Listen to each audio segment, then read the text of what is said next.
Hello friends, price action Telugu ఛానల్లోకి మిత్రులందరికీ స్వాగతం. సో నిఫ్టీ 50 ఇండెక్స్ అనేది మనం ట్రాక్ చేస్తున్నాం. ఎందుకంటే దేశానికి వెన్నుముక లాంటి కంపెనీలు ఉన్న బెంచ్ మార్క్ ఇండెక్స్ ఇది. సో దీన్ని ట్రాక్ చేస్తున్నాం అంటే ఇండైరెక్ట్గా ఇండియా యొక్క స్టాక్ మార్కెట్ మొత్తాన్ని కూడా ట్రాక్ చేస్తున్నట్టు. ఇది కానీ సెన్సెక్స్ కానీ. అయితే ఫ్రెండ్స్, ఇక్కడ ఏంటంటే మార్కెట్ మనకి ఇప్పుడైతే కరెక్షన్ మోడ్లో ఉంది. బేరిష్ ట్రెండ్ అనేది నడుస్తూ ఉంది. హిస్టారికల్గా మనం ఇంతకుముందు డిస్కస్ చేసుకున్నాం. చాలాసార్లు కరెక్షన్ జరిగింది, దాని తర్వాత బౌన్స్ అయింది. అయితే ఈ కరెక్షన్ గురించి కొన్ని పాయింట్స్ చూద్దాం. ఎందుకంటే ఇండికేటర్స్ ఏం చెప్తున్నాయి, ప్రాబబ్లీ ఇంపార్టెంట్ లెవెల్స్ ఏంటి, ఎందుకంటే మనం యావరేజ్ చేసుకోవడానికి కూడా పాసిబిలిటీస్ ఉంటాయి కాబట్టి అవి చూద్దాం. ఇక్కడ నేనేం చేశానంటే కమోడిటీ ఛానల్ ఇండెక్స్ అనే దాన్ని యాడ్ చేశాను. సో జనరల్గా ఏంటంటే అబోవ్ 100 ఉందనుకోండి సిసిఐ పాజిటివ్ అని చెప్పేసి చెప్పుకోవచ్చు. బిలో -100 ఉందంటే మార్కెట్ వీక్గా ఉందని చెప్పేసి అర్థం చేసుకోవచ్చు. ఇక సెకండ్ ఇండికేటర్ వచ్చేసరికి రిలేటివ్ స్ట్రెంగ్త్ ఇండెక్స్ అనమాట. ఇది ఆస్కిలేటరు 0 నుంచి 100కి, 100 నుంచి 0కి ఆస్కిలేట్ అవుతూ ఉంటుంది. బట్ మనందరికీ తెలిసింది RSI 70 దాటింది అనుకోండి ఓవర్ బాట్ లెవెల్ అంటాం, అండ్ 30 కిందకు వచ్చేసిందంటే ఓవర్ సోల్డ్ లెవెల్ అంటాం. అంటే ఓవర్ బాట్ అంటే ఏంటి, ఓవర్ సోల్డ్ అంటే ఏంటంటే, ఓవర్ బాట్ అంటే మరీ విపరీతంగా బై చేస్తున్నారు, అట్లా సింపుల్గా అర్థం చేసుకోవచ్చు. ఓవర్ సోల్డ్ అంటే మరీ విపరీతంగా ఎక్స్ట్రీమ్గా సెల్లింగ్ జరుగుతుంది, ఓకే, అట్లా మనం అర్థం చేసుకోవచ్చు. ఎనీహౌ హిస్టారికల్గా ఏం జరిగింది అనేది ఒకసారి చూద్దాం. దాని తర్వాత పాసిబిలిటీస్ అండ్ ప్రాబబిలిటీస్ అనేది మనం ఒకసారి చూద్దాం. ఇక్కడ నిఫ్టీ 50 అనేది మనం పరిశీలన చేసినట్టయితే హై అనేది 267 దాకా వెళ్ళింది. అక్కడికి వెళ్ళిన తర్వాత మార్కెట్లో ఏంటంటే కొంత సెల్లింగ్ ప్రెషర్ అనేది రావడం, అక్కడ నుంచి కూడా మనం చూసుకున్నట్టయితే దగ్గర రఫ్గా 13% అనేది నిఫ్టీ అనేది పడిపోయింది. సో ఇది కొత్త ఏం కాదు, ప్రీవియస్గా గతంలో కూడా మార్కెట్స్ అయితే కరెక్షన్ తీసుకున్నాయి చాలాసార్లు, అట్లీస్ట్ ఏంటంటే మినిమం 10% అలాగా. సో ఇది ఎప్పుడు 2022, దాని తర్వాత 2021లో 18% తీసుకుంది, 2022లో ఏంటంటే 11% తీసుకుంది. అప్రాక్సిమేట్గా మనకి 10% పైన అయితే ఉంది. ఇక 2019 కోవిడ్ టైంలో అయితే ఏకంగా 40% అనేది మార్కెట్ కరెక్షన్ అయితే తీసుకుంది. దాని తర్వాత చోట అంటే చిన్న కరెక్షన్స్ అయితే ఉన్నాయి మనకి, మినిమం 10%, 15%. అండ్ 2015లో ఓకే బీజేపీ గవర్నమెంట్ వచ్చిన తర్వాత మనం చూసినట్టయితే అగైన్ 25% అనేది మార్కెట్ కరెక్షన్ తీసుకుంది. ఇది ఒకేసారి వెళ్లకుండా స్లోగా వెళ్ళడం అనేది జరిగింది. అండ్ 2008లో ఇది మేజర్ కరెక్షన్గా మనకు గుర్తుండిపోతుంది అనమాట. మేజర్గా 2008, 2019 కోవిడ్ టైంలో ఈ రెండు కూడా సిగ్నిఫికెంట్గా కరెక్షన్ తీసుకున్నాయని చెప్పేసి చెప్పుకోవచ్చు. 2008లో ఏకంగా 65% మార్కెట్ అయితే పడిపోవడం జరిగింది. సో దీన్ని బట్టి సింపుల్గా మనకేమర్థమవుతుందంటే మార్కెట్లో కరెక్షన్ తీసుకుంటే మినిమం 10 to 20% అనేది పాసిబిలిటీస్ అయితే ఉన్నాయి, అంటే రఫ్గా అనమాట.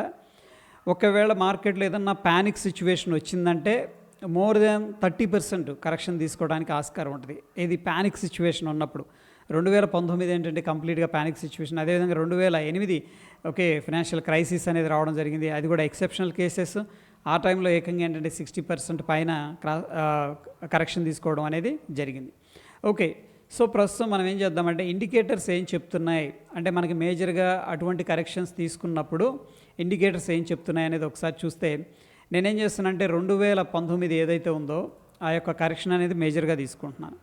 ఎందుకంటే ఆ టైంలో సిగ్నిఫికెంట్గా ప్యానిక్లో సెల్లింగ్ జరిగింది కాబట్టి. అప్పుడు సిసిఐ ఏంటంటే -418 చూపిస్తుంది ఇండికేటర్, అంటే ఎక్స్ట్రీమ్గా సెల్లింగ్ అనేది జరిగింది అనమాట. అప్పుడు అంతగా ఇంకా తర్వాత జరగలేదు. మిగతా అంత కరెక్షన్స్ తీసుకున్నట్టయితే మనకి మిగతా చాలాసార్లు కరెక్షన్ తీసుకుంది కదా, మేజర్గా 268 కానీ లేకపోతే 250 కానీ, అంటే ఒక రఫ్గా ఏంటంటే ఒక 200 నుంచి 250 మధ్యలో మామూలు టయాల్లో ఏంటంటే కరెక్షన్ తీసుకుంది.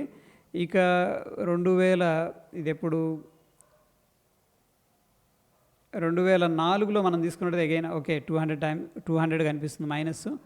2008లో మనకి కరెక్షన్ అనేది జరిగింది కదా, అప్పుడు ఎలా ఉందనేది చూసినట్టయితే మనకి అరౌండ్ ఏంటంటే 268 అంటే రఫ్గా 270 అనేది చూపిస్తూ ఉంది. ఓకే, సో ఫ్రెండ్స్ ఇక్కడ సింపుల్గా ఈ యొక్క కమోడిటీ ఛానల్ ఇండెక్స్ అనేది మనం అబ్జర్వ్ చేసినట్టయితే 200 కింద అంటే -200 ప్లస్ కాదు -200 కిందకు వచ్చిందంటే ఓవర్ సోల్డ్ లెవెల్ అని చెప్పేసి చెప్పుకోవచ్చు.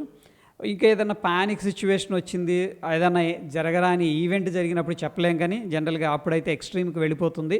బట్ జనరల్గా 200 to 250 రేంజ్లో మనకి సిసిఐ ఉందంటే యాజ్ పర్ నార్మల్ కండిషన్స్లో ఓవర్సోల్డ్ అని చెప్పేసి చెప్పుకోవచ్చు. ఓకే, అయితే ఇప్పుడు ఎక్కడుంది అనేది మనం పరిశీలన చేసినట్టయితే 120 అంటే -120లో ట్రేడ్ అవుతుంది. సో ప్రాబిలిటీ ఉంది ఇక్కడ నుంచి కూడా మనకి -100 అనేది రావడానికి ఇంకా అడిషనల్గా. అది ఒక అవుట్కమ్ అని చెప్పేసి చెప్పుకోవచ్చు. ఇక మన రిలేటివ్ స్ట్రెంగ్త్ ఇండెక్స్ అనేది మనం గమనించినట్టయితే 2019లో కోవిడ్ టైంలో ఏంటంటే ఎక్స్ట్రీమ్ ఈ యొక్క సెల్లింగ్ అనేది జరిగింది. దానివల్ల ఓవర్సోల్డ్కి వెళ్ళిపోయింది. చూడండి, ఇక్కడ నేను కర్సర్ పెడితే మనకి relative strength index weekly time ఫ్రేమ్లో 18 అనేది చూపిస్తుంది. జనరల్గా మనకి 13 ఉందనుకోండి, 30 అనేది ఓవర్సోల్డ్ ఉన్నట్టు దాని కింద ఉంటే. బట్ ఆ టైంలో ప్యానిక్ వల్ల దగ్గర 16కి కూడా వెళ్ళిపోయింది. 16, 18కి వెళ్ళిపోయింది అనమాట. అంటే ఇక 15, 16, 20 ఈ మధ్యలో కానీ ఉంది అంటే ఇంక ఎక్స్ట్రీమ్గా సెల్లింగ్ జరిగిపోయింది మార్కెట్లో. అది ఎక్స్ట్రాడినరీ ఆపర్చునిటీ అని చెప్పేసి చెప్పుకోవచ్చు. ఓకే, ఈ టైంలో అంటే ఇలా ఉంది.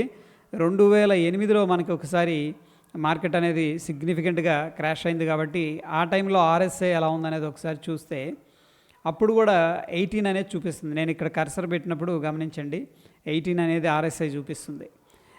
అంటే ఫ్రెండ్స్, ఇక్కడ సింపుల్గా ఏంటంటే మరీ ఫియర్ ఉంది, ఎక్స్ట్రీమ్గా ఏదన్నా జరిగింది అంటే కూడా ఆర్ఎస్ఐ అనేది బిలో 20కి వెళ్ళడానికి కూడా పాసిబిలిటీ ఉంది. అది వెళ్ళింది అంటే అది ఒక గోల్డెన్ ఆపర్చునిటీ అని. ఎందుకంటున్నామంటే గోల్డెన్ ఆపర్చునిటీ అని, ఆ టైంలో చూడండి ఇక్కడ ఎక్స్ట్రీమ్ లోకి వెళ్ళిన తర్వాత 2018లో 2850కి వెళ్ళింది. అక్కడ నుంచి సిగ్నిఫికెంట్గా రికవరీ అనేది జరిగింది. ఓకే, అదేవిధంగా 2019లో ఓకే ఆ టైంలో కూడా జరిగింది కదా సిగ్నిఫికెంట్గా డ్రాప్. ఎప్పుడైతే 18కి వెళ్ళిందో అక్కడ నుంచి కూడా సిగ్నిఫికెంట్గా రికవరీ అనేది జరిగింది. ఇక్కడెక్కడ 12,500 ఉండేది 8,000కి రావడం అనేది జరిగింది. ఆర్ఎస్ఐ 18 ఉంది. అక్కడ నుంచి సిగ్నిఫికెంట్గా ఎవరైతే ఆ టైంలో ఇన్వెస్ట్ చేశారో పర్ఫెక్ట్ బాటమ్ అనమాట, based on the relative strength index. ఇక మనకి సిసిఐ ఏం చెప్తుందంటే ఎక్స్ట్రీమ్ కేసెస్లో ఇది 300, 400 మైనస్ కూడా వెళ్ళొచ్చు. బట్ నార్మల్ కండిషన్స్లో, నార్మల్ అని ఎందుకు అంటున్నానంటే చాలాసార్లు కరెక్షన్ తీసుకుంది కదా, ఆ నార్మల్ కండిషన్స్ అనేది యావరేజ్గా నేను అబ్జర్వ్ చేస్తే ఈ 240, 270 ఆ రేంజ్లో ఉంటుంది. సో ప్రస్తుతానికి మనకి -120 అనేది కనిపిస్తూ ఉంది.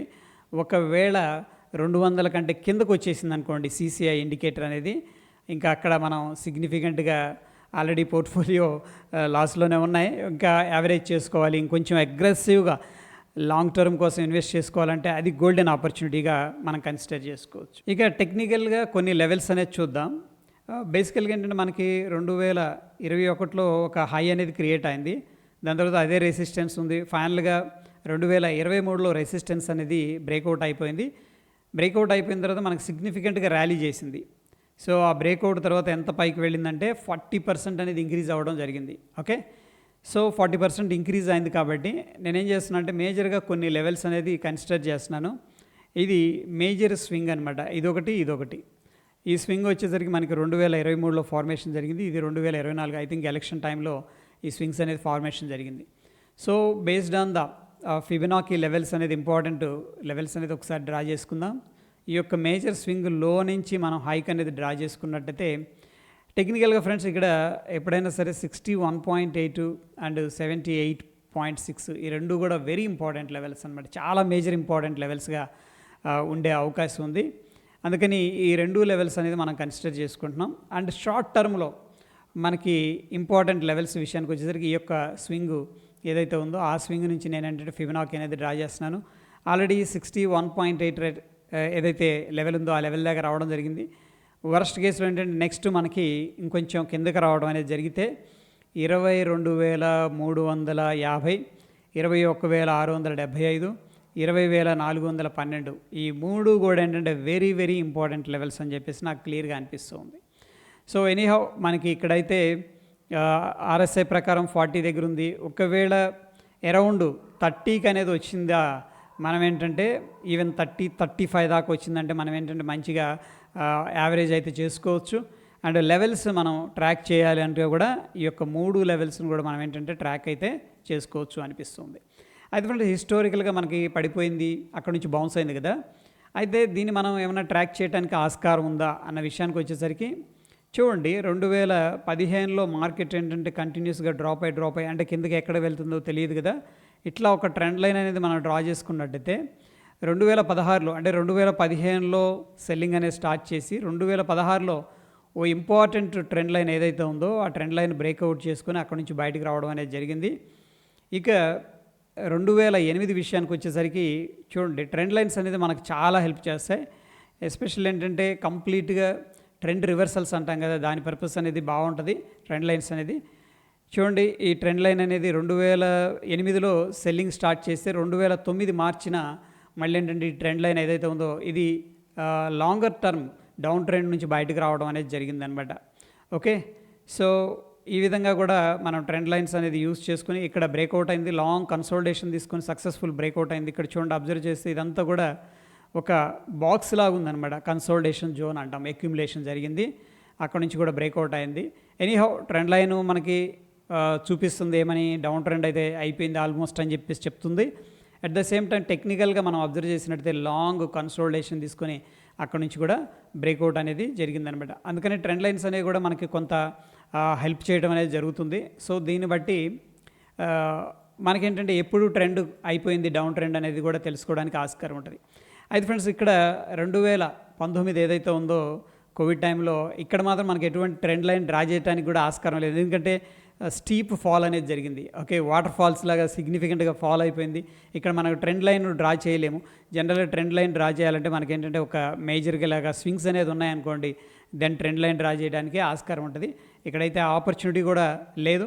ఎనీహౌ టెక్నికల్గా ఏంటంటే మనకు ఒక డబ్ల్యూ కైండ్ ఆఫ్ ప్యాటర్న్ ఇక్కడ బ్రేక్అవుట్ అయింది 2020లో జూన్లో. అక్కడ నుంచి కూడా మళ్ళీ సిగ్నిఫికెంట్గా పైకి వెళ్ళటం అనేది జరిగింది.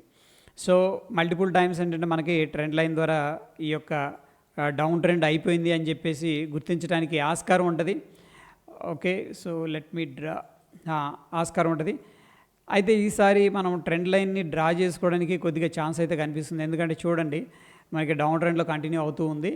ఒకవేళ మనం ఇవన్నీ వద్దు, నేను డిప్లో బై చేయను, కంప్లీట్గా ట్రెండ్ రివర్స్ అయినాక మాత్రమే నేను ఇన్వెస్ట్మెంట్ ప్లాన్ చేసుకుంటాను, లేకపోతే అట్లా ఏదన్నా ఆలోచిస్తే కనుక ఒకసారి ఈ యొక్క ఏదైతే ట్రెండ్ లైన్ కనిపిస్తుందో దీన్ని కన్సిడర్ చేయండి. ఒకవేళ మార్కెట్ అనేది దీన్ని కనుక బ్రేక్అవుట్ అనేది చేసిందనుకోండి చిన్నగా, ఇక ఆల్మోస్ట్ ఏంటంటే డౌన్ ట్రెండ్ ఏదైతే ఉందో అంటే బిగ్గర్ పిక్చర్లో చూస్తున్నాం కదా, మనం చూస్తుంది 1 hour time frame, 5 minutes 1 minute కాదు, వీక్లీ టైం ఫ్రేమ్. ఒకవేళ బ్రేక్అవుట్ అయిందంటే దాదాపు ఇక డౌన్ సైడ్ ప్రెషర్ అనేది తగ్గిందని చెప్పేసి మనం అర్థం చేసుకొని స్లోగా ఏంటంటే ఫ్రెష్గా పొజిషన్స్ అయితే క్రియేట్ చేసుకోవచ్చు. సో ప్రస్తుతం ఉన్న సిచ్యువేషన్లో స్టిల్ ఏంటంటే ట్రెండ్ లైన్ కింద ట్రేడ్ అవుతుంది, మార్కెట్ కొద్దిగా వీక్గానే కనిపిస్తుంది. ఎనీహౌ ఫ్రెండ్స్ ఇక్కడ ఆల్రెడీ 13% డిస్కౌంట్ అయింది.